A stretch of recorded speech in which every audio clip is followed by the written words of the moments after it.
Hi everyone, this is Dr. Nitin Chhoda with Ignition Time and welcome to my channel. Thank you so much for being a viewer.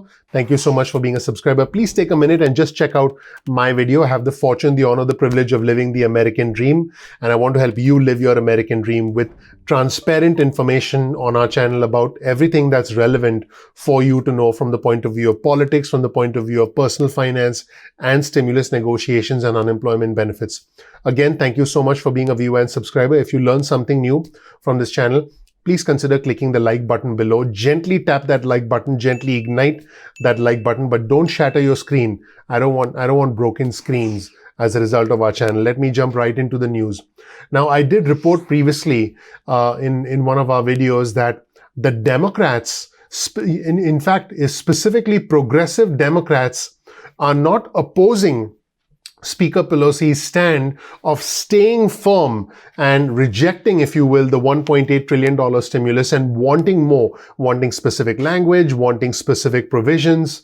And there was just the lone voice was Ro Khanna, the California congressman who was urging Speaker Pelosi to take the $1.8 trillion that has been offered by the administration. So I did cover that. But what's interesting, and this reporting has just come to light, Jeff Stein of the Washington Post reported that he spoke with a Democratic member of Congress today who suggested that progressives were not publicly breaking with House Speaker Pelosi on stimulus, in part because it's unclear whether the Republican demands for a liability shield, where those demands will actually end up. Because that is very, very crucial for the Democrats, but it seems like this is a big problem for the Democrats. And the Democrats feel that this would be an unacceptably high price given worker safety. So this is actually the holdup. So in this video, I want to talk about the present and the future of stimulus. And a lot of this actually has to do with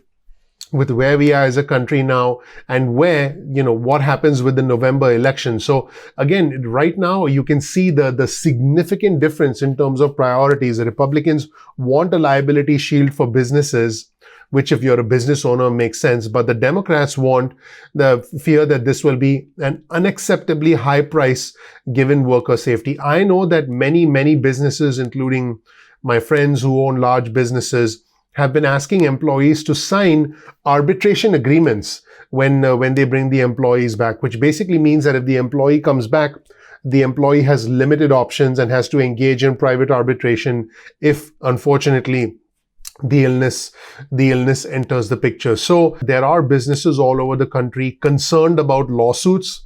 I think the key here is to try and prevent frivolous lawsuits, which is the major problem that could emerge and that the Republicans are trying to protect against. But the Democrats clearly feel that this would be an unacceptably high price given worker safety. So that's what the Democrat concern is. Now, speaking of the present and where things stand right now, unfortunately, there has been no further stimulus, in the recent past, and we need more stimulus. In fact, while individuals are waiting for help from the federal government, these are the states setting new records as far as the 7-day average caseload is concerned. This is horrible. I just want my viewers and subscribers to understand that in some states, the average 7-day caseloads are actually increasing dramatically. And now they're setting new records for new 7-day average caseloads. And these states are as follows: Indiana, Illinois, Ohio, West Virginia, Minnesota, Wisconsin, North Dakota, and South Dakota. Keep in mind, South Dakota is the state that actually declined the $300 a week lost wages assistance program from the president's executive order. So this is astonishing what's going on right now. In fact, this was just reported, and you'll see this tweet on your screen from Kyle Pomerleau, who's an economist and a tax policy expert. And Kyle wrote that the proposal, the tax proposal from former Vice President Joe Biden will raise $2.8 trillion between 2021 and 2030. And it is widely predicted, by the way, amongst economists and amongst many Wall Street experts, that if former Vice President Joe Biden becomes president, and if the Democrats sweep the Senate, in other words, if there's a blue wave, then we could see an even larger stimulus. We don't know what's going to happen, but that's the chatter right now. So back to former Vice President Joe Biden. His proposal will raise $2.8 trillion between 2021 and 2030 over the next 10 years. It'll cut taxes for the bottom 95% and raise taxes for the top 5% in 2021. And it'll reduce GDP this decade by a negative 0.16%. So I'll provide you with a link to all of this in the description section below, so you can check out that information for yourself. Speaking of the probability for a blue wave, Wall Street is actually starting to change in terms of their consensus. You'll see an article on your screen from Bloomberg that reads, "Investors turn skeptical of US Democrat blue wave victory." So what's happening basically is that markets are turning increasingly skeptical about whether there will actually be a blue wave. In other words, we have former Vice President Joe Biden becoming the president, as well as Democrats taking control of the Senate. Keep in mind that if former Vice President Joe Biden becomes a president, but Republicans retain control of the Senate, this could create a situation where laws and bills that are essentially proposed in the House may not even get through a Republican-led Senate because of a difference in priorities between the Republicans and the Democrats. So this is actually bad for the stock market, and it depending on how you look at it, it could impact stimulus as well after the election. So it's clear that former Vice President Joe Biden is leading in polls, but the idea of a blue wave, which has been discussed, is being put in question, because at the end of the day, if the Democrats don't win the Senate, and you have a Republican-controlled Senate, and you have the Republicans continue control of the Senate, and you have Democrats that retain control of the House. Even if we have a Democratic president, a lot of the agendas that the Democrats have will not make their way through the Senate, because the Senate will still be Republican controlled. By the way, the Republicans retain control of the Senate.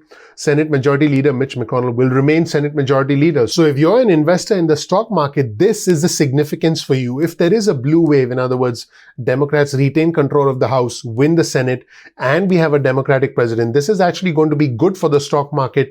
On top of that, if we have a decisive result, then that's good for the stock market. If, on the other hand, President Trump remains president, if we have Republicans retaining control of the Senate, and if we have the House being retained by the Democrats, this could also be good for the stock market, because President Trump is a pro-business president. However, let's be clear, if we have former Vice President Joe Biden becoming the president, if the Democrats retain control of the House, and if the Republicans retain control of the Senate, that, according to Bloomberg, could be bad news for the stock market. In fact, analysts say there's a good chance that the Senate remains in Republican hands, making the probability of fresh stimulus less likely. Now, a combination of Republicans retaining control of the Senate could lead, as well as the House being retained by Democrats, and a Democratic president could lead to a problem as far as further stimulus is concerned. But again, if we have a blue wave,